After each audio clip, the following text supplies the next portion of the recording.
Good morning guys. ग्रॅव्हिटेशनचा topic आपण start तर केलेला आहे.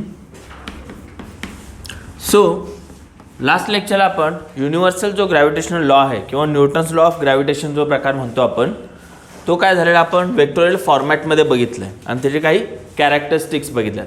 कॅरेक्टरिस्टिक्स म्हणजे it is a central force, it forms a action reaction pairs. आणि अजून एक पार्ट बघितला होता acceleration due to gravity. Acceleration due to gravity हा नक्की प्रकार काय आहे आणि ह्या दोघांमधला डिफरन्स काय आहे, acceleration due to gravity and ग्रॅव्हिटीमधलं. ग्रॅव्हिटी म्हणजे एक फोर्स आहे, तर ॲक्सेलरेशन ड्यू टू ग्रॅव्हिटी म्हणजे कसं की त्या ग्रॅव्हिटीमुळे जे ॲक्सेलरेशन बॉडीला ॲक्वायर होतं त्याला म्हणतात जी किंवा ॲक्सेलरेशन ड्यू टू ग्रॅव्हिटी. मग आता ॲक्सेलरेशन ड्यू टू ग्रॅव्हिटी प्रत्येक अर्थच्या प्रत्येक पॉईंटवर सेम असेल किंवा कॉन्स्टंटच असेल असं नाही आहे. So it can vary with respect to height or with respect to depth. तुमच्या डेप्थनुसार किंवा हाईटनुसार तुमचा gravitation acceleration due to gravity बदलू शकतो. मग लास्ट पॉईंटला आपण ॲक्सेलरेशन ड्यू टू ग्रॅव्हिटी आणि त्याचं variation in with respect to height बघितलं. आपण with respect to height check केलेलं आहे. आता या लेक्चरला आपल्याला काय बघायचं आहे की acceleration variation in acceleration due to gravity with respect to what depth. With respect to depth आपल्याला व्हेरिएशन ऑफ जी या variation of acceleration due to gravity with respect to depth. तुमचा डेप्थनुसार ॲक्सेलरेशन ड्यू टू ग्रॅव्हिटी कशी change होते ते बघायचं आहे. मग काय करूया त्यासाठी for consider we will diagram. एक डायग्रॅम कन्सिडर करूया ज्याचा समजा एक प्लॅनेट आहे मास एमचा आणि मास एम आहे, रेडियस आर आहे त्याची एवढी आर एवढी आहे रेडियसची. आता काय करूया आपण की आपल्याला acceleration due to gravity at depth D consider करायचं आहे. मग आता काय करूया की सरफेसच्या खाली ना डी एवढं डिस्टन्स जायचं आणि इथं आपला एक पॉईंट कन्सिडर करूया की ज्याला आपण नाव पी असं देऊया, what ever it is. So आपल्याला काय करायचं आहे की या ठिकाणी आपल्याला first of all find out करायचं आहे की ॲक्सेलरेशन ड्यू टू ग्रॅव्हिटी. मग आता यासाठी फाइंड आउट करण्यासाठी काय करूया, we will consider a planet of radius R आणि प्लस आपण पहिल्यांदा असं काढूया की acceleration due to gravity at the surface काढून घेऊया. ॲट द सरफेसचा फॉर्म्युला आपल्याला ऑलरेडी माहिती आहे, तो वापरूया. मग तो काय होणार, G is equal to G M by R square. Okay, G M by R square. आता आपण काय करूया की let rho be density, mass density आहे असं कन्सिडर करूया. Rho be the mass density आपण कन्सिडर करूया. मास डेन्सिटी म्हणजे काय की equal to mass per unit volume. Mass density म्हणजे काय असतं की मास पर युनिट व्हॉल्यूम असतं. मग आपण काय करूया की हा फॉर एक्झाम्पल मास डेन्सिटी आपल्या प्लॅनेटची, आता इथं आपण तर अर्थ घेऊया. अर्थची तुमची मास डेन्सिटी किती आहे, रो आहे एवढी कन्सिडर करूया. मग आता काय करूया की आपल्याकडे रो तर आहे, समजा row is equal to some मास आहे. ओके, आता आपण आर ही याची काय घेतली आहे, रेडियस घेतली आहे. अर्थ आपला स्पिअर आहे असं कन्सिडर करूया. मग स्पिअरच्या व्हॉल्यूमचा फॉर्म्युला काय आहे का लक्षात, स्पिअरचा 4/3 pi R cube. Rho is equal to mass upon हे झालं volume, M upon 4/3 pi R cube. मग आपल्याकडे मासची व्हॅल्यू काढता येईल ना. आता एम इज इक्वल टू काय होणार तुमचा, rho into 4/3 pi R cube. ठीक आहे, हे नोट म्हणून साईडला लिहून घ्या, हे आपण एक्झाम्पलमध्ये वापरणार नाही आहोत. तुम्हाला लक्षात राहते की आपण काढलंय कसं. Mass density is equal to mass upon volume. साईडला नोट म्हणून लिहून घ्या, एक्सप्रेशन अजून देणार आहे मी.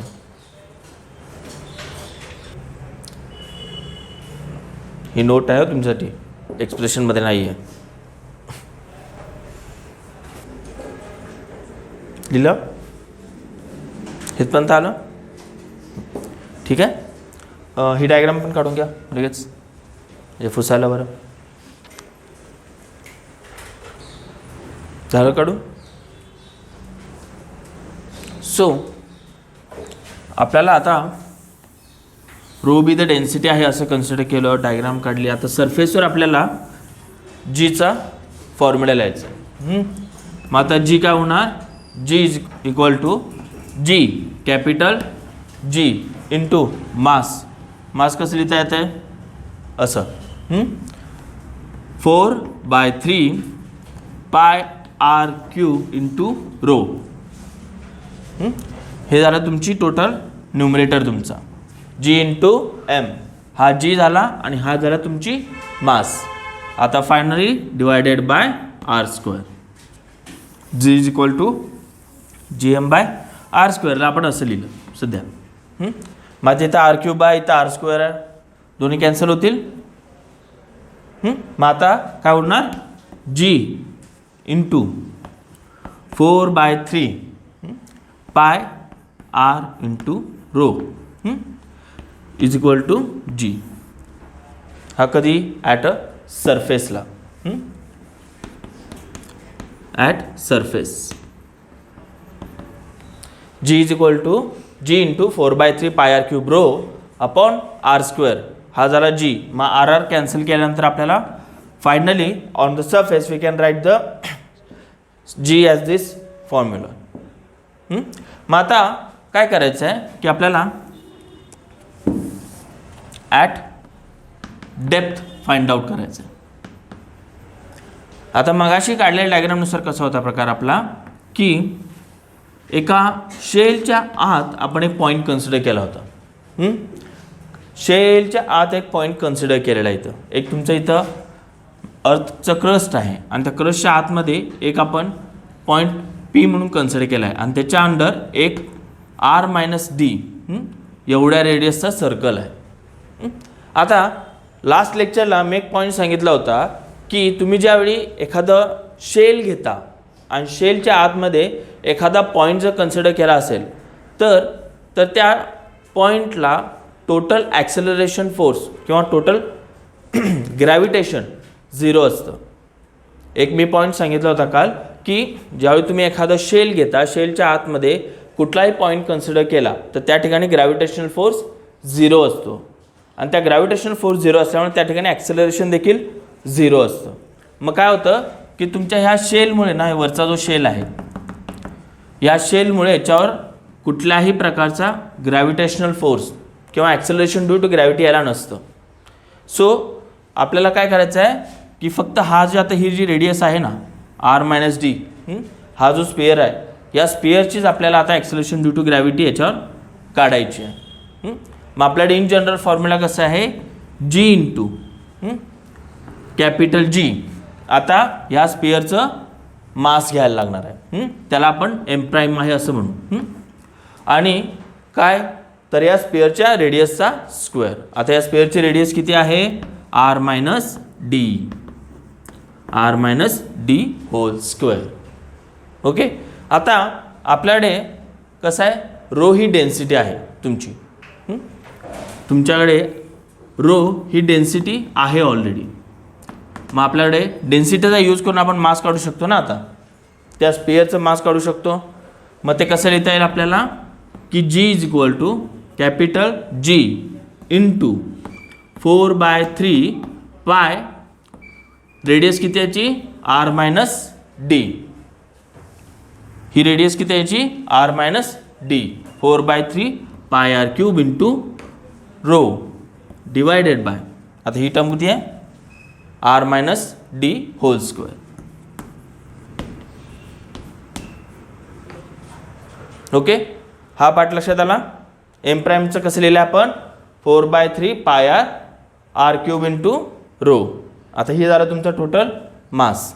आता आपण सिम्पल करू शकतो की हे आर मायनस डी चा स्क्वेअर आणि क्यूबला कॅन्सल करू शकतो. So we can write G into 4/3 pi R minus D into rho. हा तुमचा ॲट अ डेप्थ तुमचा ॲक्सेलरेशन ड्यू टू ग्रॅव्हिटी आलेली आहे. आता हे कशामुळे आलं की या स्पिअरमुळे ह्याला acceleration due to gravity something आलेली आहे. आता इथपर्यंत पार्ट तरी कळाला तुम्हाला की जी डी कशा फॉर्मॅटमध्ये आपण लिहिलं आहे. मग असं करूया, आपण पहिल्यांदा इथपर्यंत येऊया लिहून घेऊन, मग आपण ह्याच्या पुढचा पार्ट काढूया की आपण या दोघांचं कंपॅरिझन करून काय फाइंड आउट करता येईल. Late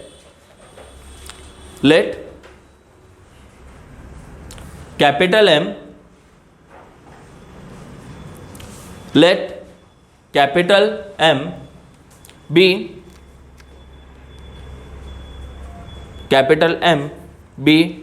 mass of earth. Let capital M be mass of earth. RB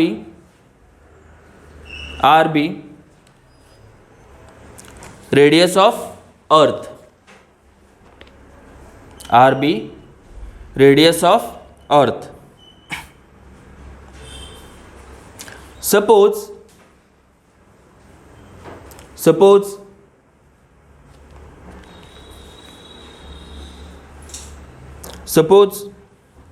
a object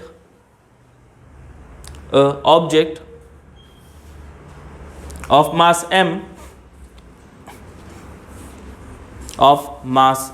m is situated on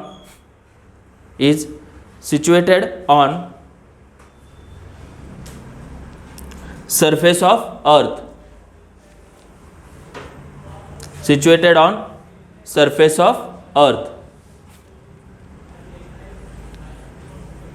Therefore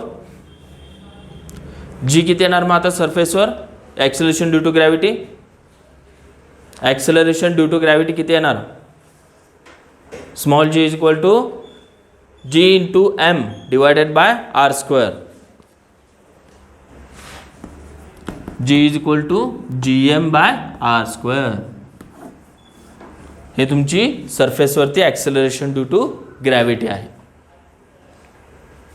G is equal to G M by R square.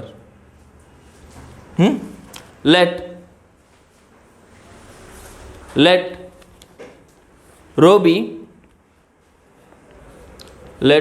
rho be mass density of earth. Let rho be mass density of earth. Then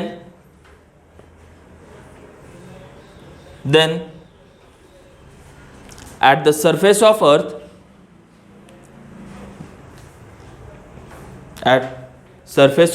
earth, capital M is equal to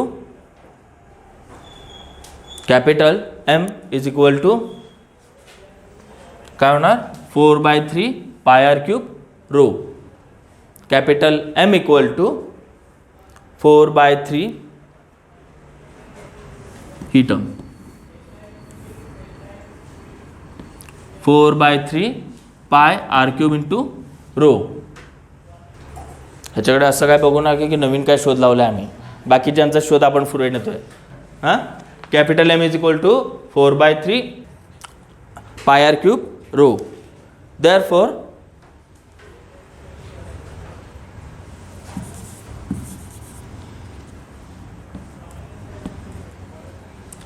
Therefore G is equal to ठीक आहे. नंतर ही step घ्या, R square R cube cancel होणार आणि finally आपल्याला ही जीची value मिळते. झालं ओके. त्याला इक्वेशन नंबर 1 द्या.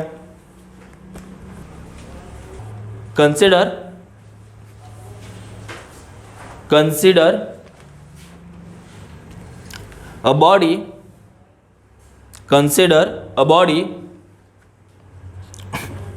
of mass m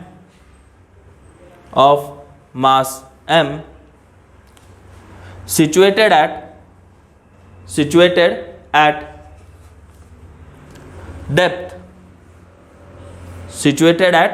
depth below earth surface d below earth surface. Let GD म्हणजे असेल GD मीन्स G आणि सबस्क्रिप्शन मध्ये D लिहा. GD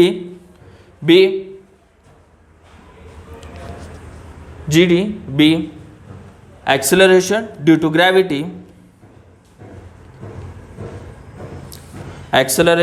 to gravity at depth D.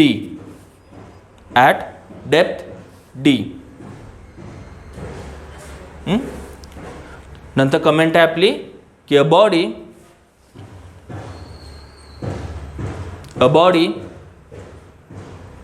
will experience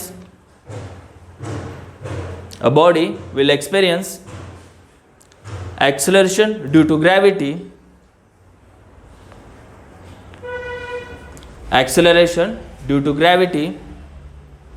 only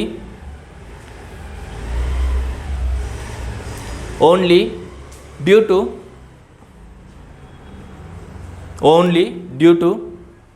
sphere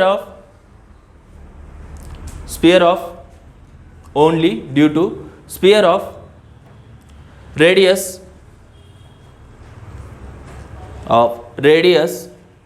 capital R minus D घ्या. म्हणजे तुमचा हा part ही तुमच्या बॉडीवर ॲक्सिलरेशन ड्यू टू ग्रॅव्हिटी फक्त एवढ्या स्पिअरमुळे ॲक्ट होणार आहे. मग अशा केसमध्ये आपल्याला GD किती लिहिता येईल? हा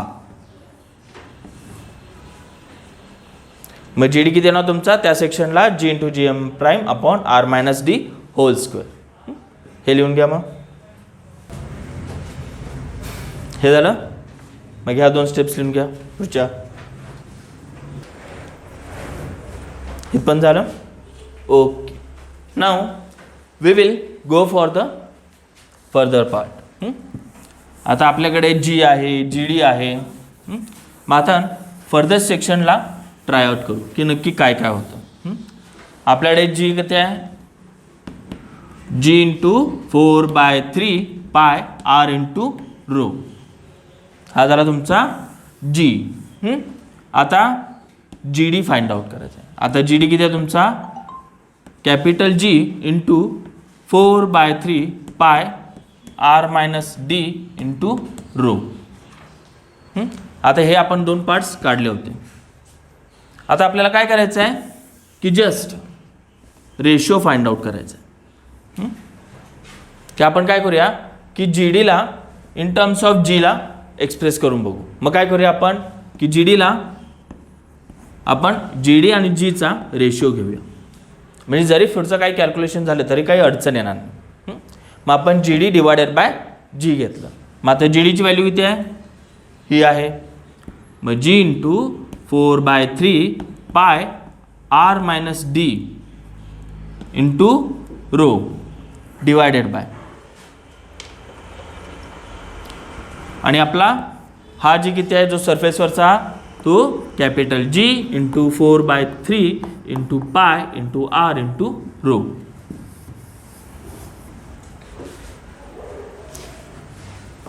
भाई कालचा खजिना शोधायला गेलता की काय?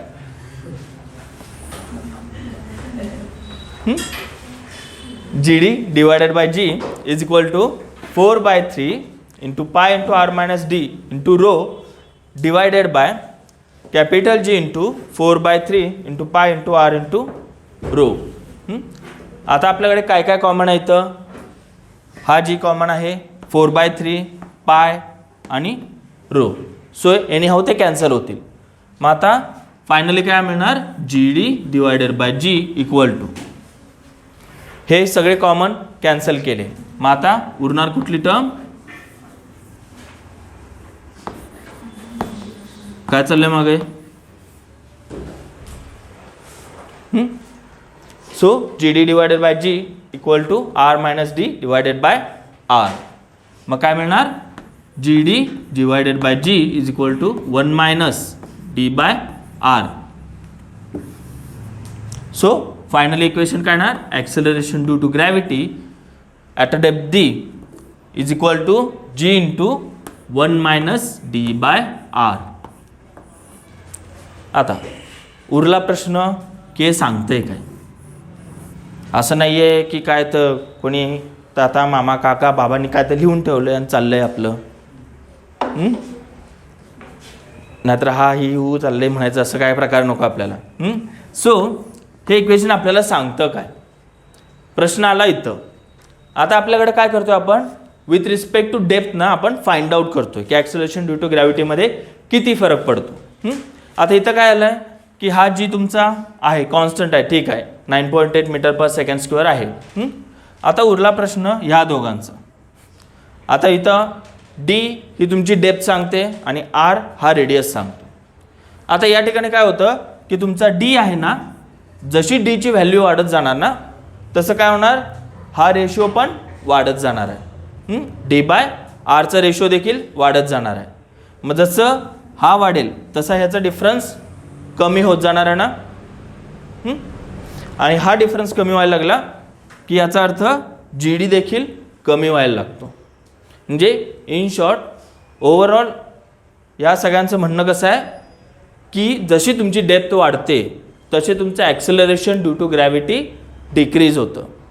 अँड ॲट द सेंटर म्हणजे कुठं की आपण जर कॅपिटल Dच्या जागी R टाकला आपण, at the centre of earth जर घेतला आपण इथे, तर हा पार्ट काय कसा होईल बघा की आपण Dच्या जागी R घालणार. मग हे R डिवायडेड बाय R किती होणार? 1 होणार ना.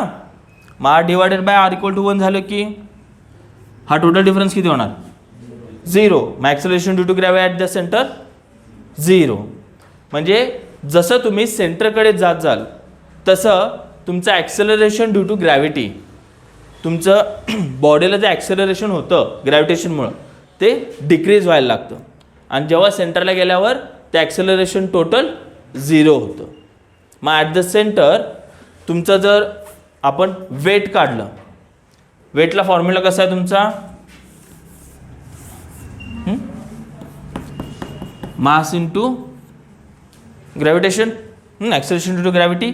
मग आता जर तुमचा ॲट द सेंटरला G किती झाला? 0. मग टोटल मास तुमचं वेट किती जाणार? मग 0. At the centre of earth तुमचं टोटल वेट 0 होतं. आपल्याला एवढंच बघायचं आहे की acceleration due to gravity at the depth प्रकार किती होतो, कशामुळं? तर ॲट द जसं डेप्थ तुमची वाढत जाणार तशी तशी ॲक्सेलरेशन ड्यू टू ग्रॅव्हिटी तुमची डिक्रीज होत जाणार. ओके, या पॉईंटचं एवढंच आपल्याला म्हणणं काढायचं होतं. आणि ॲट द सेंटर तुमची ॲक्सेलरेशन ड्यू टू ग्रॅव्हिटी 0 असणार आहे. ठीक आहे. मग आपण मगाशी GD आणि G काढलं होतं. आता हे नेक्स्ट लिहून घ्या आणि इथपर्यंत घ्या. इथपर्यंत सगळे आलं की सांगा. मग आला इथपर्यंत मग पुढे कमेंट लिहा. As we go deeper, as we go deeper in the earth, as we go deeper in the earth, acceleration due to gravity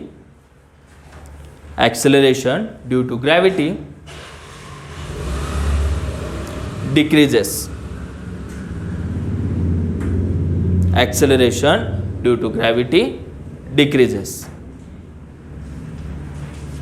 At center of earth, small g equal to 0.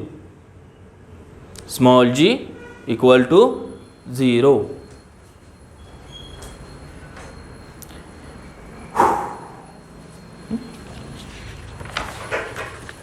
आता हा प्रकार झाला आपण depth wise consider केलेला आहे. आपण आता सांगितलं की वरती गेल्यावर कसं होतं, खाली आल्यावर कसं होतं. आता ह्याच्या दोघांमध्ये थोडासा डिफरन्स आहे. हे बघा, ज्यावेळी तुम्हाला हे दोन इक्वेशन्सचे आन्सर द्यायचे असतील त्यावेळी काय करायचं आहे की पहिली 2-3 वाक्य सेम आहेत. Let M be the mass, let R be the radius. ही तुमची वाक्य सेम आहेत, त्यामुळे ती सारखी सारखी पाठ करत बसायची नाहीत. फक्त आपण काय करायचं आहे की ॲक्सेलरेशन ड्यू टू ग्रॅव्हिटी आता डेप्थ काढताना अजून एक पॅरामीटर कन्सिडर करायचा, तो म्हणजे डेन्सिटी. रो, ज्याला आपण मास डेन्सिटी म्हणतो.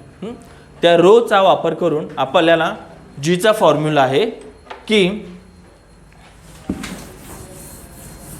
आपल्याला जीचा फॉर्म्युला असा आहे की small G is equal to capital G M divided by R square. आता ह्या एमच्या ठिकाणी आपल्याला रोचा यूज करायचा आहे. मग एमला व्हॉल्यूम इंटू डेन्सिटीमध्ये एक्सप्रेस करायचं आणि जी फाइंड आउट करायचा कुठे, पहिल्यांदा ॲट द सरफेस. नंतर सांगायचं आपण की आता डेप्थ डीला गेलो आहे आणि त्या डेप्थ डीला आपल्याला फक्त ते इनर स्पिअर आहे आर मायनस डी स्पिअरचा, तेवढ्याच ॲक्सेलरेशन ड्यू टू ग्रॅव्हिटी आपल्याला इफेक्ट किंवा ऑब्झर्व होणार आहे. म्हणून काय करायचं, फक्त तेवढ्याच स्पिअरचं आपल्याला ॲक्सेलरेशन ड्यू टू ग्रॅव्हिटी काढायची. मग तेवढ्यासाठी तुमची त्याचं मास आणि डिवायडेड बाय त्याची रेडियस. आणि मग फायनली एम प्राईमच्या जागी ती व्हॅल्यू घालायची आणि फाइंड आउट करायचं. आणि मग जी डी बाय जीचा रेशो आणि हे फायनल आन्सर. आणि नंतर लिहायचं की as depth increases acceleration due to gravity decreases. तुम्हाला MCQला विचारलं जाऊ शकतं की डेप्थचं व्हेरिएशन कसं आहे. डेप्थच्या व्हेरिएशननुसार तुमचे ॲक्सेलरेशन ड्यू टू ग्रॅव्हिटी काय होते, इन्क्रीज होते की डिक्रीज होते. काल लास्टला जे ह्याचं घेतलं होतं मी हाईटचं, त्या हाईटला पण acceleration due to gravity with जशी तुमची हाईट वाढते तशी acceleration due to gravity decrease होते.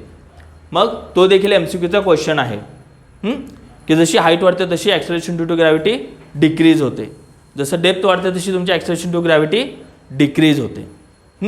आता ह्या दोन MCQs आणि हे दोन जे मोठे क्वेश्चन्स आहेत ते 2 to 3 मार्क्सला विचारले जाऊ शकतात. ठीक आहे, स्टार करून ठेवा, ते इम्पॉर्टंट आहेत. आता प्रश्न उरला लॅटिट्यूडचा.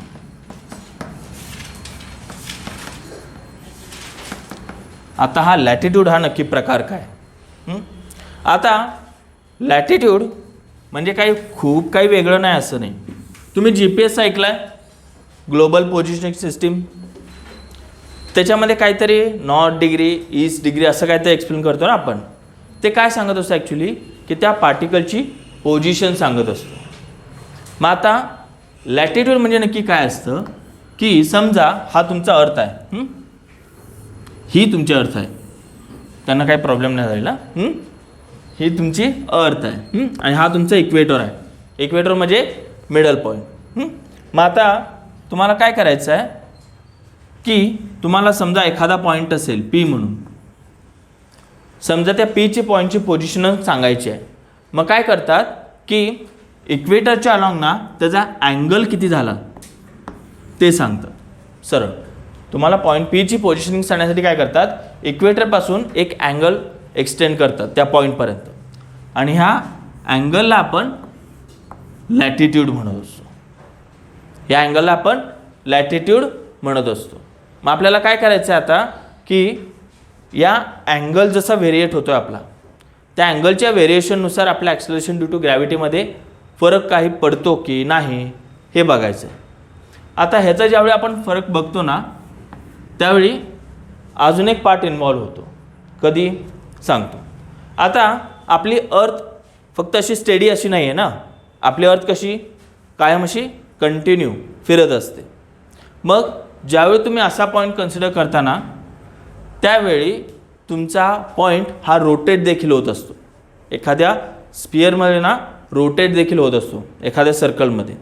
मग ह्या रोटेशनचा देखील काय इफेक्ट पडतो का हे आपल्याला पॉईंट आउट कळेल. याच्यात लॅटिट्यूडमध्ये आपल्याला 2 फरक कळतील. एक तर लॅटिट्यूडमध्ये काय इफेक्ट होतो त्याचा, आणि सेकंड आहे रोटेशनमुळे काही इफेक्ट होतो का ते बघायचं आहे. मग त्यासाठी आपण काय करूया की पहिल्यांदा फर्स्ट ऑफ ऑल आपण आपली डायग्राम किंवा आपल्याला जे पाहिजे मॅथमॅटिक्स करण्यासाठी याचं एक सिम्प्लिफाईड डायग्राम काढता येते का भाऊ. मग आता काय करूया आपण की एक स्पिअर एक कन्सिडर करून घेऊया. सांगूया असं की हा इक्वेटर आहे. आता हा मे बी सर्कल दिसत नसेल पण लेट अस अज्युम दॅट की हा सर्कल आहे. की आपला हा इक्वेटोरियल प्लेन आहे. हा याच्या ॲक्सिस आहे. या ॲक्सिसच्या अलॉंग तुमची अर्थ मूव्ह होते असं आपण सांगतोय. मग आता काय कन्सिडर करूया आपण की तुमची अर्थ या ॲक्सिसच्या अराउंड ओमेगा एवढ्या अँग्युलर व्हेलॉसिटीनं रोटेट होते असं आपण म्हणूया. नंतर हा तुमचा इक्वेटोरियल प्लेन आहे. ही जी रेडियस आर आहे असं घेऊया आपण. या इक्वेटोरियल तुमची रेडियस आर एवढी आहे असं कन्सिडर करू. नंतर आपल्याला काय करायचं आहे की ॲक्सेलरेशन ड्यू टू ग्रॅव्हिटीचं व्हेरिएशन चेक करायचं आहे. मग काय करूया आपण त्यासाठी एक पॉईंट पी ॲझ्युम करून घेऊया. कुठे एका कुठल्या तर अँगलला किंवा एका कुठल्या तर पोझिशनला आणि असं सांगूया की त्याचं लॅटिट्यूड थीटा एवढा आहे. लॅटिट्यूड किती आहे त्याचा थीटा एवढा आहे. इक्वेटोरियल प्लेनपासून त्याचा अँगल किती एक्सटेंड झाला आहे थीटा एवढा. आता कसं आहे तुमची अर्थ कशी आहे रोटेट होते. मग रोटेट होते याचा अर्थ काय होणार की हा पॉईंट देखील एका सर्कलमध्ये रोटेट होणार ना. हा पॉईंट पी देखील एका सर्कल मध्ये रोटेट होणार आहे. मग आपण तो सर्कल इथं ड्रॉ करूया.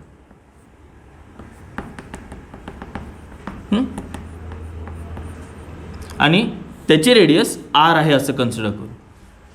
त्याची रेडियस आर आहे अशी कन्सिडर करू. आता तुम्हाला सर्क्युलर मोशन झालेली आहे. मग या सर्क्युलर मोशनमध्ये काय प्रकार होता की तुम्ही दोन फोर्सेस बघितला होता. एक सेंट्रिपिटल एक सेंट्रिफ्युगल फोर्सेस बघितले होते. सेंट्रिपिटल आणि सेंट्रिफ्युगल फोर्सेस बघितलेले होते. मग आता तुमचा हा पार्टिकल पी देखील तुमचा सर्कलमध्ये मोशन होतो आहे. मग ह्याला काहीतरी सेंट्रिफ्युगल फोर्स ॲक्ट होणार आहे ना याच्यावर. सेंट्रिफ्युगल फोर्स म्हणजे कसं की ज्यावेळी तुम्ही बसमधून जात असता समजा त्या बसमध्ये जात असताना अचानक ड्रायव्हरनं जर टर्न मारला घाट सेक्शनमध्ये तुम्हाला जाणून येईल की ज्यावेळी तुम्ही टर्न मारताना बरोबर त्याच्या ऑपोजिट डायरेक्शनला तुम्ही बाहेर ओढले जाता किंवा त्या बसच्या बाहेर ढकललं असं काहीतरी वाटतं.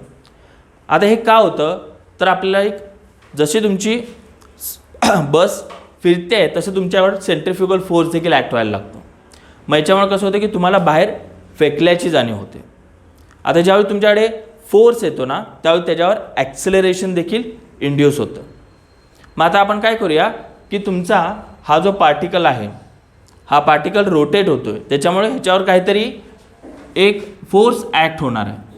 आणि त्या फोर्समुळे समजा तुमच्याकडे सेंट्रिफ्युगल फोर्स एक AR एवढा एक सेंट्रिफ्युगल ॲक्सेलरेशन ह्याच्यावर ॲक्ट होणार आहे. का तुमची अर्थ रोटेट होते म्हणून. आणि आपल्याला काय करूया याला तुम्हाला काल एक म्हटलं होतं की वेक्टर्समध्ये तुम्हाला काही वेळा वेक्टर्सचे कॉम्पोनंट्स घ्यावे लागतात. मग वेक्टर्सचे कॉम्पोनंट्स आपण काय करूया की या ARचा अलॉंग दिस लाईन एक कॉम्पोनंट घेऊया ज्याला आपण AR cos थीटा म्हणणार आहोत.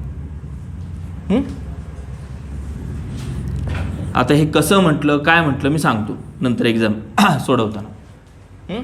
हा तुमचा कॉम्पोनंट घेणार आहे. इथं आपण डायग्राममध्ये एकच दाखवणार आहोत दुसऱ्याची गरज नाही आहे इथं. आणि तो असा दाखवला इथं आपण.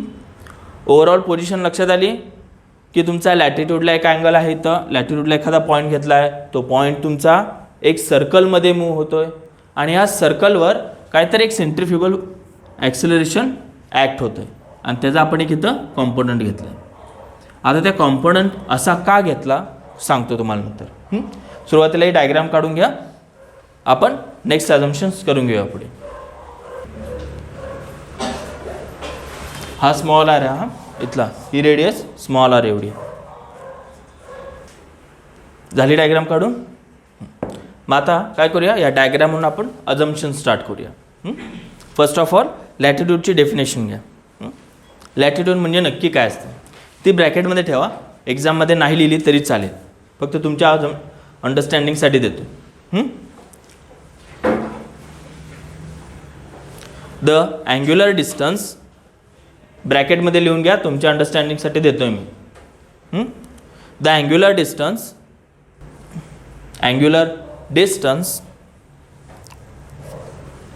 of a plane on a north or a south equator north or a south equator is called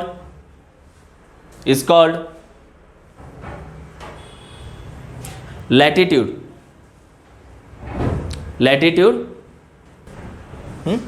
so आता आपल्याला काय करायचं आहे की या डायग्रामचं डिस्क्रिप्शन लिहायचं आहे. मग काय डायग्रामकडे बघा सर, काय सांगूया पहिल्यांदा इथे येऊया. The consider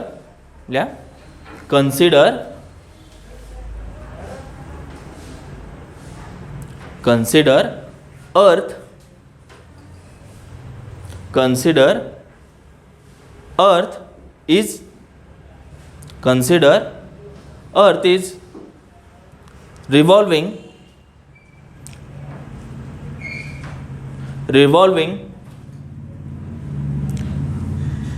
with a angular velocity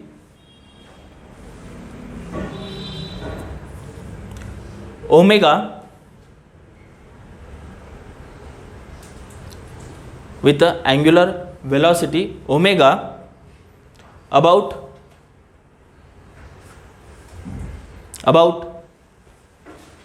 axis of rotation.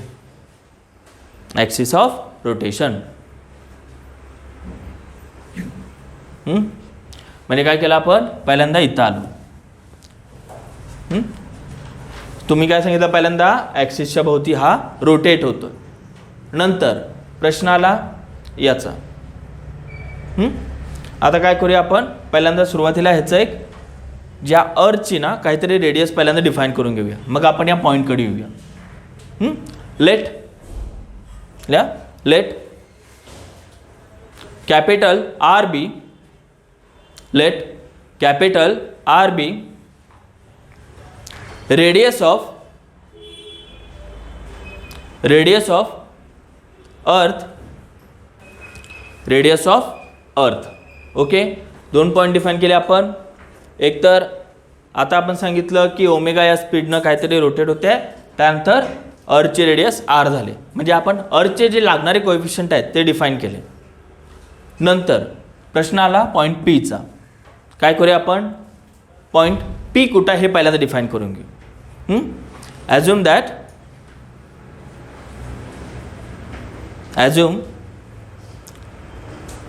point P is at a latitude theta. आपण हा अँगल डिफाईन केला आता पॉईंट पी साठी. काय सांगितलं पहिल्यांदा पॉईंट पीची आपण पोझिशनिंग डायरेक्टली डिफाईन करून घेतली. नंतर आता पॉईंट पी डिफाईन झालं, अजून एक ऑब्झर्वेशन काय आपलं की पॉईंट पी रिव्हॉल्व होतोय कशाच्या अराउंड, एका सर्कलच्या अराउंड रोटेशनमुळे अर्थच्या. मग आपण आता तो पॉईंट डिफाईन करायचा इथं. मग काय सांगणार इथं, the point P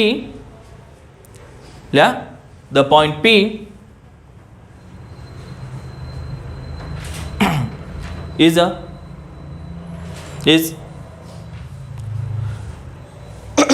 revolving in a circle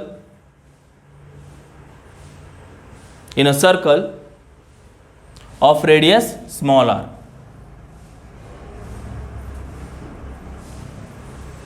In a circle of radius small r.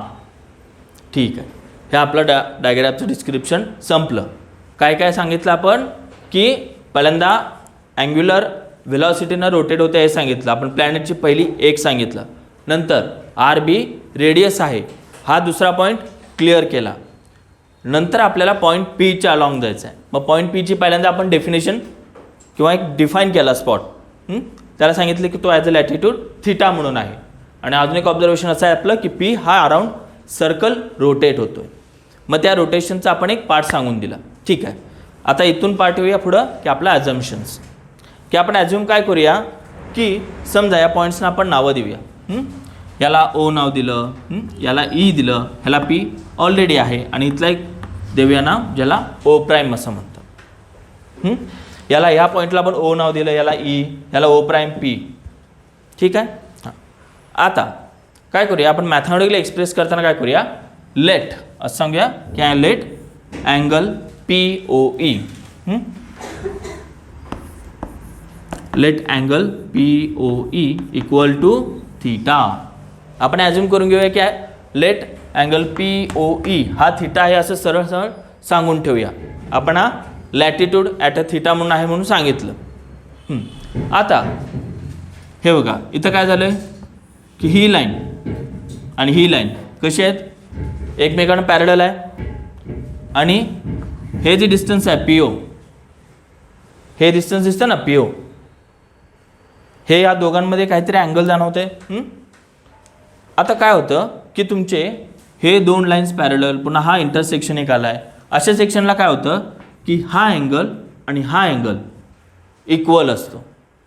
मग आपण असं म्हणू शकतो की angle O prime P, therefore angle O prime P O equal to theta.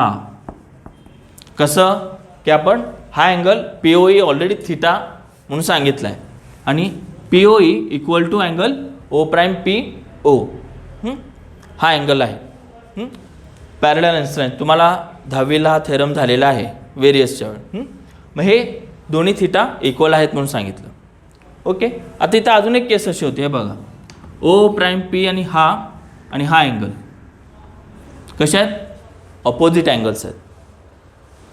बरोबर, ही अशी लाईन अशी जाते, ही इकडे जाते, त्यामुळे हे दोन जे अँगल आहेत ना हे देखील अँगल इक्वल आहेत. का, कारण ते एकमेकांचे ऑपोजिट अँगल्स आहेत.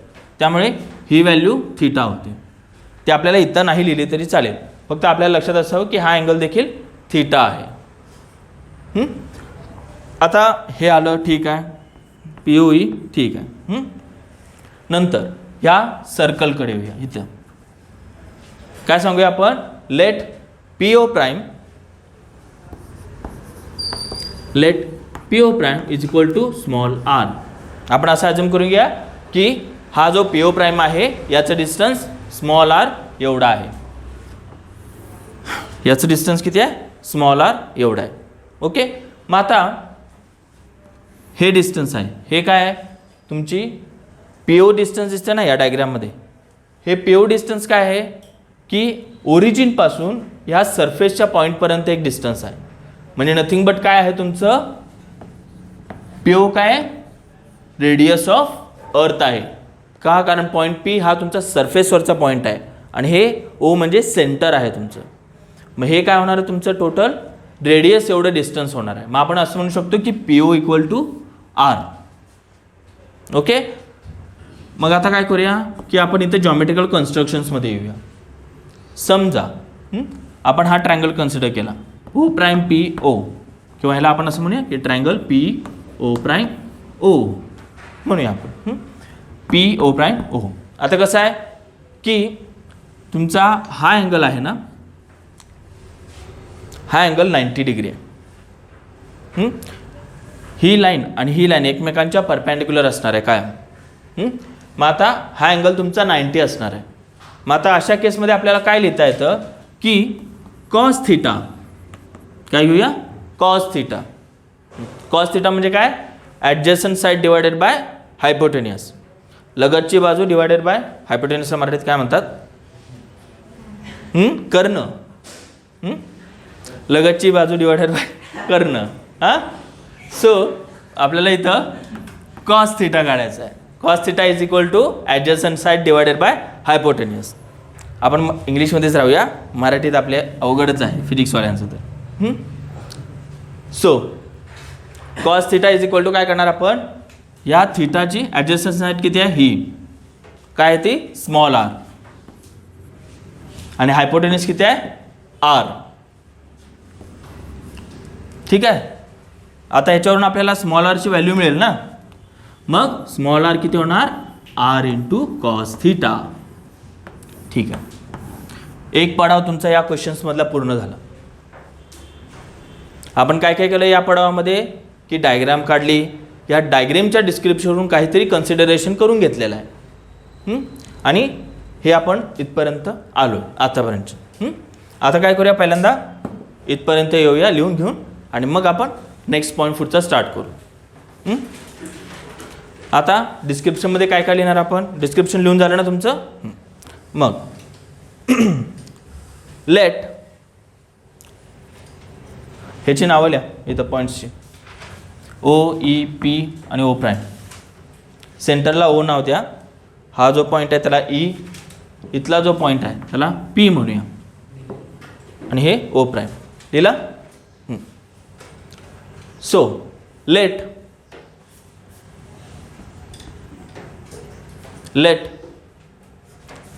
P O E angle P O E equal to theta. Assumptions करून घेतलं आपण. P O E equal to theta. Therefore काय होणार, O prime P O equal to theta. ठीक आहे. Angle O prime P O equal to theta. त्यानंतर हे distance let P O prime equal to small R. Let P O prime equal to small R. नंतर here P O, here P O equal to capital R. ही तुमची झाली radius of अर्थ. नंतर हे लिहून इथपर्यंत आला. ओकेच. नेक्स्ट पॉईंटवर जाऊया मग. आता नेक्स्ट पॉईंट म्हणजे हे अजून संपलेलं नाही, हे संपवायचं आहे. ठीक आहे. ओके, हे ट्रायंगल आपण सांगितला. आता ओके आलो इन ट्रायंगल काहीतरी सांगितलं होतं की स्मॉल आर, इथून येऊया. Small R is equal to R into cos theta. Okay. आता काय करायचं आहे की तुमचा पार्टिकल पी ना आता कसं होतोय, तुमच्या सर्कलच्या अराउंड एका रोटेट होतोय. मग आता रोटेट होत असेल तर त्याच्यावर काहीतरी सेंट्रिफ्युगल फोर्स ॲक्ट होणार आहे ना, आणि त्या सेंट्रिफ्युगल फोर्समुळे त्याच्यावर एक ॲक्सिलरेशन ॲक्ट होते, ज्याला आपण ए आर असं म्हटलं आहे.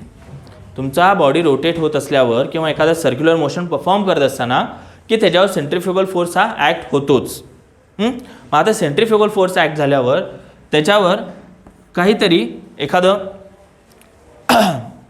एक सेंट्रिफ्युगल ॲक्सिलरेशन त्याच्यावर ॲक्ट होणार आहे. आता सेंट्रिफ्युगल ॲक्सिलरेशनची डेफिनेशन अशी आहे की A R is equal to R omega square. R omega square तुमचं हे ॲक्सिलरेशनची व्हॅल्यू आहे, R omega square.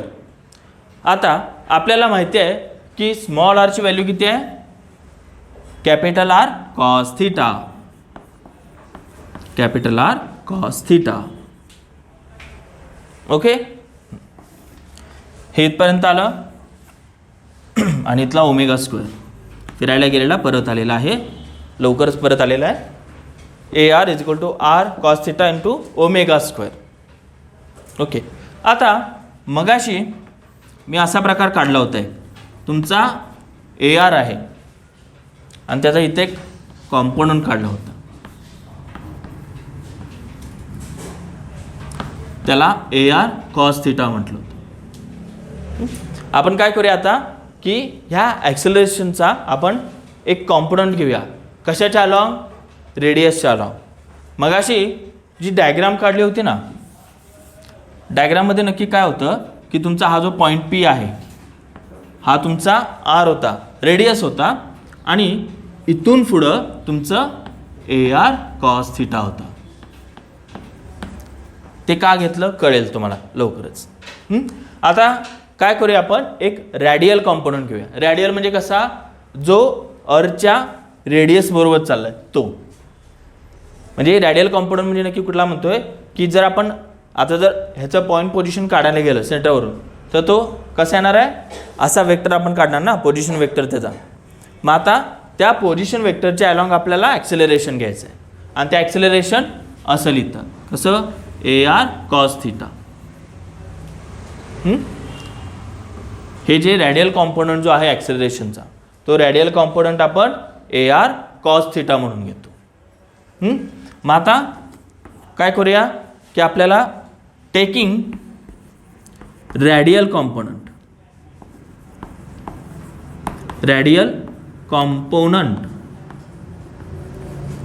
Of acceleration असं म्हणूया. मग आता कसं होणार ते, त्याला ए असं नाव देऊया आपण आणि A is equal to A R cos theta. A is equal to A R cos theta असं आपण म्हणतो. मग आता आपल्याकडे काय झालं की ए आरची व्हॅल्यू ऑलरेडी आहे तुमच्याकडं. काय आहे, इथं आहे. ए आरची ऑलरेडी व्हॅल्यू आहे ना तुमच्याकडं, R omega square cos theta. मग ती जस्ट यात टाकूया.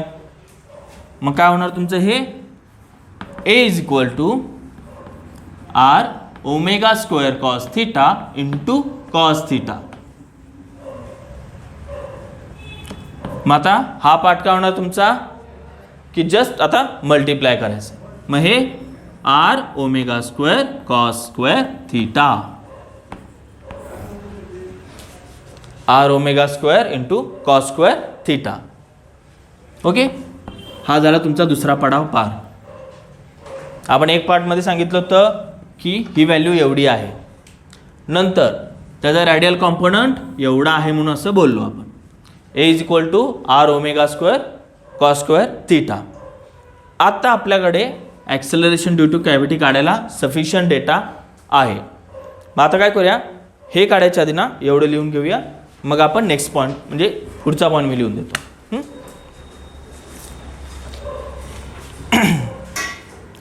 As point P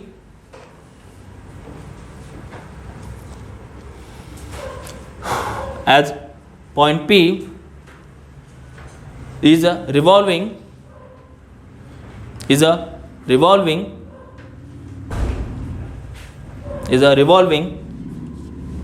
in a circle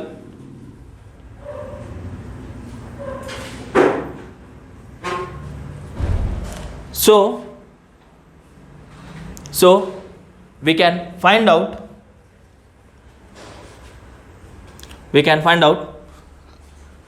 centrifugal acceleration.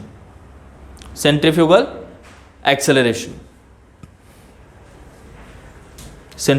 acceleration तो किती आहे, एवढा आहे. A R is equal to R omega square. Therefore, as we know, small r is equal to capital R into cos theta. As we know, small r equal to capital R cos theta. Therefore, AR is equal to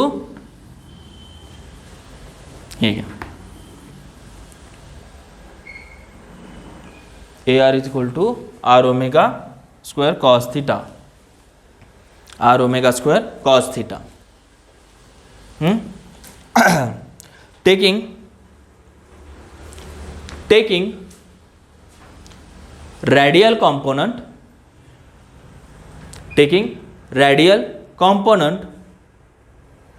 of a acceleration, take a radial component of acceleration.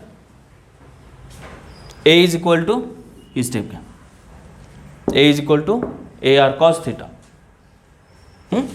आणि त्यानंतर इथपर्यंत आला. ठीक. आता मगाच्या डायग्रामकडे परत येऊया. की मगाशी डायग्राम तुम्हाला काय सांगत होती की तुमचा असा काहीतरी रेडियस आहे, हे तुमचं असं ॲक्सिलरेशन ॲक्ट होतं, इथं पॉईंट पी आहे तुमचा समथिंग. आता सेंट्रीफ्युगल फोर्स, सेंट्रीफ्युगल ॲक्सिलरेशन तुमचं अवे फ्रॉम अर्थ असं आहे. याची डायरेक्शन कशी आहे? अवे फ्रॉम अर्थ आहे. आणि तुमचा जो ॲक्सिलरेशन ड्यू टू ग्रॅव्हिटी आहे तो कसा ॲक्ट होतोय? असा. तुमच्या ॲक्सिलरेशन ड्यू टू ग्रॅव्हिटी कसं करते की तुमच्या बॉडीला आतला सेंटरकडे पुल करण्याचा प्रयत्न करते. मग त्यामुळे काय होतं की ॲक्सिलरेशन टुवर्ड्स द सेंटर असतं आणि सेंट्रीफ्युगलचं अवे फ्रॉम सेंटर असतं. सो आपल्याला इफेक्टिव्ह जी म्हणजे की दोन वेक्टर्स आहेत ना, हे एक ॲक्सिलरेशन बाहेर जातं, एक ॲक्सिलरेशन आत येतं, ह्यांचा काहीतरी कॉम्पोनंट किंवा काहीतरी रिझल्टंट मिळणार आहे. मग आपण तो फाइंड आउट करायचा आहे. मग त्यासाठी काय करायचं की ह्या दोघांमधला अँगल किती आहे बघायचं. कसा आहे? एक तिकडे चालला आहे, एक इकडे चालला आहे. किती होतं आहे? 180 डिग्री. मग ज्यावेळी तुमच्या दोन असे वेक्टर्स असतात त्यांचे अँगल जर 180 डिग्री असेल दोघांच्यामध्ये, तर आपल्याला डायरेक्टली दोघांचा सबस्टिट्यूशन किंवा सबस्ट्रॅक्शन लिहिता येतं. मग जी इफेक्टिव्ह म्हणजे या दोन्ही ॲक्सिलरेशनमुळे काहीतरी एक इफेक्टिव्ह मिळणार आहे, ते किती आहे? मग त्याला म्हणतो आपण जी इफेक्टिव्ह. मग G effective is equal to acceleration due to gravity G minus तुमचा सेंट्रीफ्युगल ॲक्सिलरेशन. हे का लिहिलं आपण? कारण हा अँगल 180 डिग्री आहे म्हणून. तुमचा एक या साईडला चालला आहे, दुसरा या साईडला चालला आहे, त्याच्यामुळे दोघांमधला अँगल 180 डिग्री आहे. मग आपण वेक्टरचा जो रिझल्टंट आहे तो तुमचा असा आहे जी मायनस ए. आता तुमच्याकडे जी आहे तसं राहू दे, एची व्हॅल्यू ऑलरेडी आहे तुमच्याकडं. काय आहे ती? R omega square cos square theta. ही झाली तुमचं जी इफेक्टिव्ह. तुम्ही आता मॅथमॅटिकली जस्ट फाइंड आउट केलेला आहात की लॅटिट्यूडमुळे ॲक्सिलरेशन ड्यू टू ग्रॅव्हिटीवर काय इफेक्ट पडतो. सो आता हे एक्सप्रेशन काय सांगतं, कसं सांगतं हे सांगायच्या आधी हे एक्सप्रेशन तर आधी लिहून घेऊया. So the effective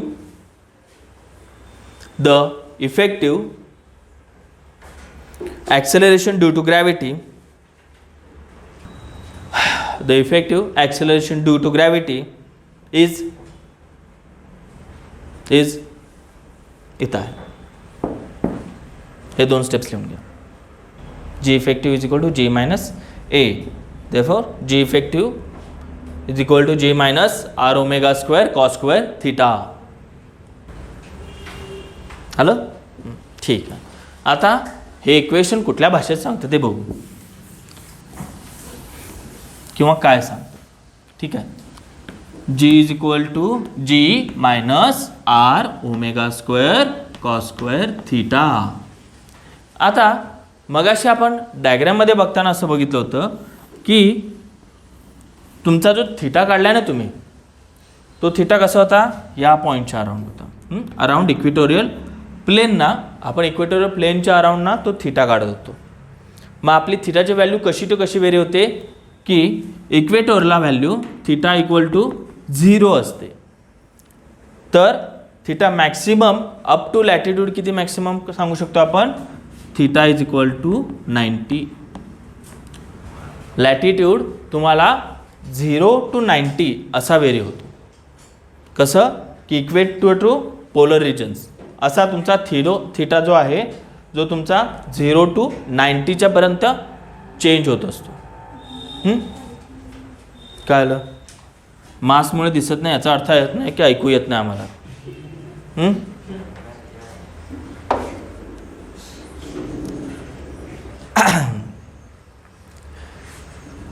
sorry. हा थीटा तुमचा कसा 0 to 90 असा व्हेरी होतो. मग आपल्याला काय करायचं आहे की 0 to 90 जसा व्हेरी होतो तसा ह्याच्यावर काय फरक पडतो. मग आता कॉस 0 किती आहे? कॉस ऑफ 0 किती आहे? मिनिमम पहिल्यांदा व्हॅल्यू घेऊया. कॉस ऑफ 0 किती आहे राव? कॉस ऑफ 0 इक्वल टू माहीत नाही.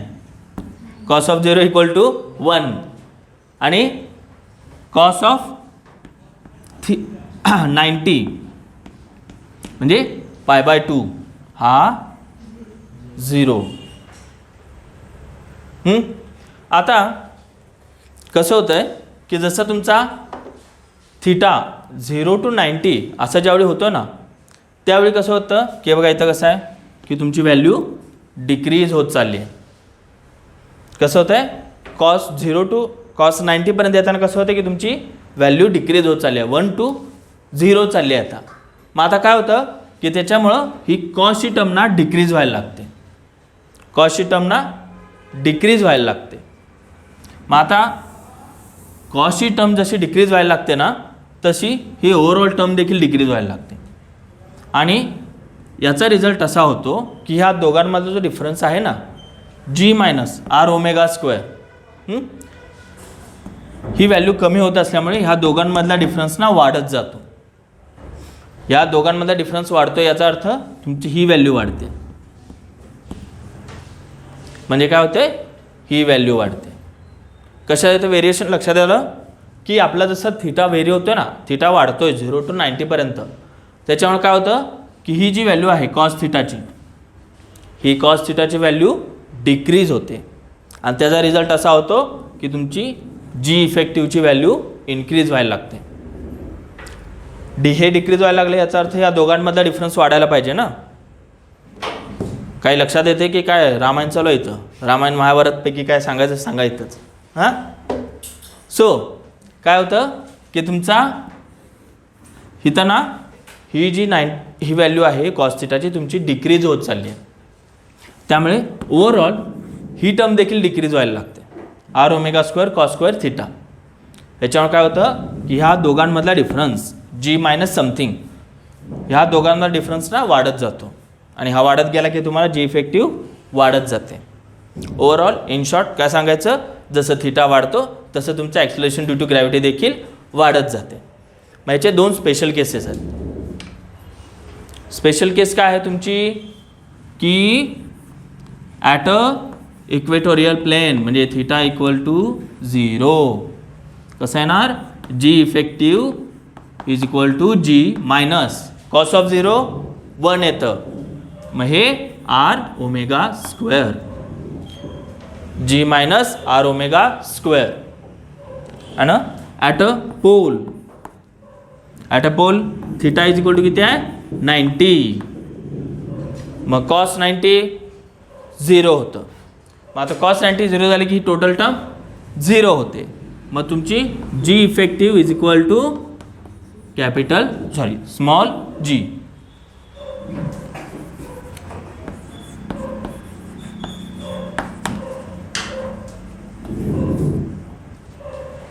बहुतेक खडूला आपलं वजन सहन होईना झालं वाटतं. सो हां, G effective is equal to G minus R omega square. हे कधी ज्यावेळी तुमचा थिटा 0 असेल त्यावेळी, आणि थिटा 90 असला की तुमचा G effective is equal to जी. मग आता इथं कसं आहे बघा की इक्वेटोरियल प्लेनला जीची व्हॅल्यू मिनिमम आहे. मिनिमम व्हॅल्यू किती आहे, जी मायनस आर ओमेगा स्क्वेअर. ही झाली तुमची जी इफेक्टिव्ह ॲट इक्वेटोरियल प्लेनला, म्हणजे इक्वेटोरियल प्लेनला लोवेस्ट व्हॅल्यू आहे. आणि ज्यावेळी तुम्ही पोलला जाता theta is equal to 90 degree, त्यावेळी तुमचा G effective is equal to G मिळतो. म्हणजे इथं तुमची जीची मॅक्सिमम व्हॅल्यू आहे. म्हणजे तुमचं कसं आहे की इथं ॲक्सिलरेशन ड्यू टू ग्रॅव्हिटी ना, जसं तुमचा थिटा वाढत जातोय तसं तुमची ॲक्सिलरेशन ड्यू टू ग्रॅव्हिटी देखील वाढत जाते. मग मिनिमम कुठं मिळतो, इक्वेटोरियल प्लेनला, आणि मॅक्सिमम कुठं मिळतो, पोल रिजनला. सो हा MCQचा एक पॉईंट आहे की ॲक्सेलरेशन ड्यू टू ग्रॅव्हिटी तुम्हाला मॅक्सिमम कुठं मिळतो तर पोलला, आणि मिनिमम कुठं इक्वेटोरियल प्लेनला. आता ठीक आहे, एवढं सांगितलं मी, ओके बस आहे. आता ज्यावेळी ना मी मागाशी म्हटलं होतं तुमच्या रोटेशनचा एक इफेक्ट दिसतो. आता इक्वेटोरियल प्लेनचं एक सिंपल इक्वेशन कन्सिडर करूया की G is equal to G minus R omega square. जर आपण प्लॅनेटचं अँग्युलर व्हेलॉसिटी वाढवली तर ओमेगा स्क्वेअर, आणि ओमेगा स्क्वेअर एवढी केली की हा जो प्रोडक्ट आहे ना आर ओमेगा स्क्वेअर हा इक्वल टू जी झाला आपला. जर आपण अँग्युलर व्हेलॉसिटी एवढी वाढवली ना की आर इंटू ओमेगा स्क्वेअरची व्हॅल्यू आपली डायरेक्टली स्मॉल जी एवढी आली, तर आपलं जी इफेक्टिव्ह किती होत आहे डायरेक्टली. जर इफ करूया, इफ वॉट अशी जर आपली सिरीज काढली तर आपण असं सांगूया की स्मॉल जी इक्वल टू किंवा R omega square is equal to small G. हे आपलं एवढं अँग्युलर ॲक्सेलरेशन एवढं वाढवलं आपण अँग्युलर व्हेलॉसिटी की एवढ्या प्रोडक्टची व्हॅल्यू आपली जी एवढी आली, तर आपला जी इफेक्टिव्ह इक्वल टू डायरेक्टली 0 होतो. आता याचा अर्थ नक्की काय होतो तुमचा की जसं तुमचं रोटेशन आहे ना, या रोटेशनचा देखील ॲक्च्युली ॲक्सेलरेशन ड्यू टू ग्रॅव्हिटीवर इफेक्ट पडतो. आणि जर तुमची अर्थ आहे एवढ्या स्पीडनं जर रोटेट व्हायला लागली तर तुम्हाला इक्वेटोरियल रिजनला थोडंसं वेटलेसनेस जाणवेल. आता जी ज्यावेळेस 0 होतं ना, तुमचं नथिंग बट काय होतं, वेट 0 होणार. इन शॉर्ट तुम्हाला जर ओमेगा स्क्वेअर एवढा झाला, तुमचा रोटेशन एवढं झालं, ओमेगा आर ओमेगा स्क्वेअर हा प्रोडक्ट तुमचा जी झाला, तर ओव्हरऑल तुम्हाला ना वेटलेसनेसचा फील होतं. जसं सॅटेलाईटमध्ये कसं ॲस्ट्रॉनॉट्सनं कसं वाटतं की आपल्याला वेटच नाही आहे, ते तशी आपल्याला ॲक्च्युली फिलिंग यायला लागेल की आपलं वेट नाही आहे, सध्या आपल्याला वेट नाही आहे, काही नाही आहे असं तुम्हाला जाणवायला लागेल. कशामुळं, रोटेशनच्या इफेक्टमुळं. सो आपण काय करूया, पहिल्यांदा लॅटिट्यूडचा इफेक्ट लिहून घेऊया. लॅटिट्यूडमुळे नक्की फरक काय पडतो. Okay,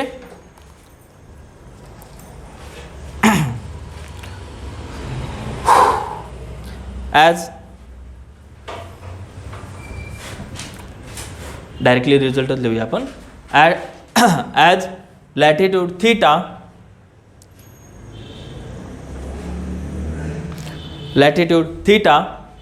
increases, as latitude theta increases, acceleration due to gravity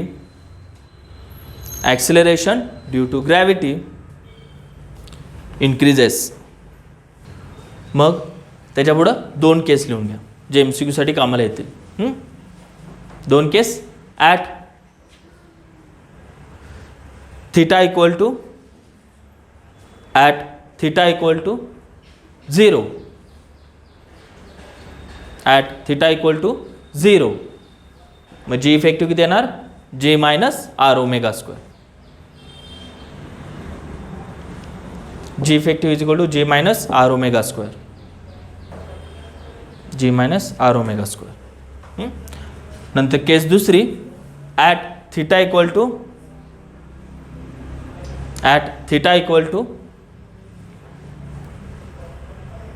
90 degree, theta equal to 90 degree. Therefore, G effective is equal to G. Therefore, acceleration due to gravity. Therefore, acceleration due to gravity is a maximum at pole. Is a maximum at pole. Is a maximum at pole and a minimum at equator. And minimum at equator. Okay. Minimum at equator. आतापर्यंत आपण हे कसं झालं, हा लॅटिट्यूडचं total part इथं संपतो. तुमचा लॅटिट्यूडचं हे एक्सप्रेशन इथं संपतं. आता ना तुम्हाला एक छोटंसं डायग्रामॅटिकल रिप्रेझेंटेशन दाखवतो की तुमचा जी नक्की व्हेरी होतो कसा. जर समजा जी वर्सेस आर, जी वर्सेस डिस्टन्स हे जर ग्राफ काढायचं असेल तर मग आपल्याला काय करायचं आहे, G as a function of R, हे असं लिहितो त्यावेळी म्हणतो आपण G as a function of R versus small R. Okay, मग आपण काय करूया, पहिल्यांदा जीचे विथ हाईट आणि विथ डेप्थ हे फॉर्म्युला लिहून घेऊया. मग पहिल्यांदा विथ हाईट कसं येणार, G H is equal to G into R upon R plus H whole square म्हणून. आणि दुसरी केस अशी आहे की at a depth is equal to G is equal to G into 1 minus D by R.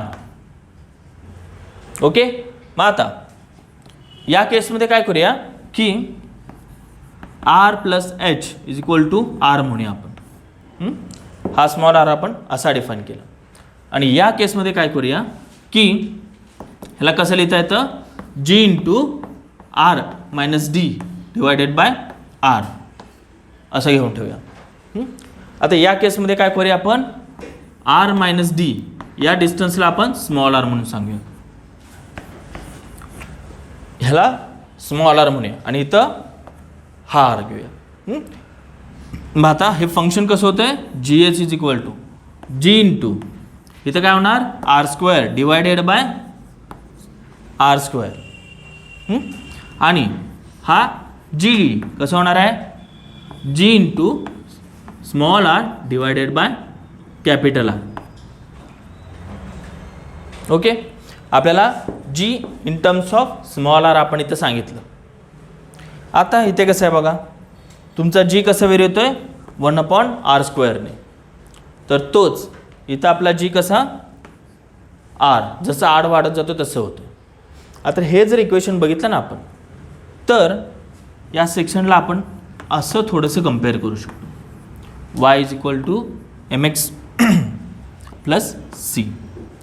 तुम्ही graph काढला असेल ना, ग्राफमध्ये काढताना कसं काढतो आपण, एम एक्स प्लस सी एक लाईन काढतो आणि लाईनचं इक्वेशन कसं सांगतो आपण, M X plus some intercept असं सांगतो, slope into some quantity into plus into intercept असं लिहितो ना. आता हे थोडंफार असं होईल ना, एक्सच्या जागी जर आपण आर घातलं तर ही व्हॅल्यू तुमची एम होते आणि ज्याचा इंटरसेप्ट 0 आहे असं आपण म्हणू. आता हे इक्वेशन काय होतं, तुमची एक स्ट्रेट लाईनचं इक्वेशन आहे. शॉर्ट अँड स्वीट हे स्ट्रेट लाईनचं इक्वेशन आहे आणि ह्याचं व्हेरिएशन थोडं वेगळं आहे. हे 1 अपॉन आर स्क्वेअर असं व्हेरी होतं. मग फायनली काय होतं याच्यामुळे तुमचं, की समजा हे दोन्ही इक्वेशन आपण लिहिले इथे, जर आपण हे ग्राफिकली रिप्रेझेंट करायला गेलो तर जी तुमचा R square upon R square एक असा आहे आणि दुसरा जी असा आहे small R upon capital R something असा आहे. जर आपण ग्राफ काढायला गेलो, समजा समथिंग अराउंड इथं जीचं फंक्शन काढलं आणि समथिंग इथं काढलं आणि समजा तुमचा इथं कुठंतरी small R is equal to capital R येतो असं म्हटलं आपण, इथं आपण सरफेसवर येतो असं म्हटलं. जर आपण ग्राफ काढला ना इथे, तर हा कसा आहे, इनसाइड द क्रस्ट होणार ना. आता इथं व्हॅल्यू डिक्रीज होत जाणार आहे आपली, इथं 0 पासून स्टार्टिंग होणार आहे ना आपलं समथिंग ग्राफ काढताना. आता हे कसं आहे, हा सरफेसवर आहे, मग आता कमी व्हायला लागले याचा अर्थ डेप्थमध्ये यायला लागलो आणि डेप्थमध्ये कसं आहे व्हेरिएशन असं आहे. मग ही कशी होणार की एक स्ट्रेट लाईन येते. हे इक्वेशन कशाचं आहे, स्ट्रेट लाईनचं आहे. त्यामुळे आपल्याला डेप्थमध्ये हे असं मिळतं, हा असा ग्राफ मिळतो. आणि जसं आपण याच्या पुढं जाणार ना तसे आपण हाईटवर acceleration due to gravity measure करायला लागतो. मग अशा केसमध्ये तुमचा ग्राफ असा होतो की तुमचं जीचं व्हेरिएशन आहे कशाच्या अलॉंग, डिस्टन्सच्या अलॉंग. आपण सेंटरपासून चाललो आहे सध्या, सेंटरपासून सरफेसपर्यंत लिनियर रिलेशन आहे. एक स्ट्रेट लाईन असेल त्यावेळी त्याला लिनियर रिलेशन म्हणतात. आणि हाईटला गेलो की आपलं हे असा पार्ट तयार होतो. हे तुमचं ॲक्च्युली ग्राफिकल रिप्रेझेंटेशन आहे की जी तुमचा व्हेरिएशन कसा होतो, कशाच्या अलॉंग, डिस्टन्सच्या अलॉंग. सो ही डायग्राम तेवढी काढून घ्या, बाकीचं लक्षात राहीलच तुम्हाला. ह्याच्यावर जास्त कोण काही विचारत नाही, फक्त तुम्हाला आता ग्राफिकल रिप्रेझेंटेशन माहीत असावं की आपण नक्की केलं आहे कसं. हां हे वरचं पण लिहा कुठल्या स्पेसिफिक केस आहेत. हे कुठं आहे, ॲट अ हाईटला आहे. ॲट हाईटला तुमचे आर किती होणार आहे, R is equal to capital R plus H. आणि हे ॲट डेप्थ जिथं आरची व्हॅल्यू कशी आहे, आर मायनस डी. इथं तुमची value R is equal to R plus H at हाईटला. सो आज करूया आपण, आज इथं थांबूया. आज आपण लेक्चरला काय काय बघितलं, एक तर ॲक्सेलरेशन ड्यू टू ग्रॅव्हिटी आणि ॲक्सेलरेशन ड्यू टू ग्रॅव्हिटीचा अलॉंग डेप्थ आणि अलॉंग लॅटिट्यूड कसा फरक पडतो. याचे की पॉईंट्स व्यवस्थित लक्षात ठेवा आणि होऊन जाईल. आणि ट्राय टू रिमेंबर इट. तुम्हाला जे डिस्क्रिप्शन आहे ना, आपण डायग्रामच्या वरती जे डिस्क्रिप्शन लिहितो की let M be the something something something, की ते mostly try to remember it from the diagram. डायग्रामवरून जेवढं लिहिता येईल तेवढं लिहिण्याचा प्रयत्न करा. तेवढं लिहिणार की तेवढं लक्षात ठेवण्याचे कष्ट वाचतील पाठ करण्याचे. ठीक आहे, आज इथं थांबूया, नेक्स्ट लेक्चरला उरलेलं घेऊ.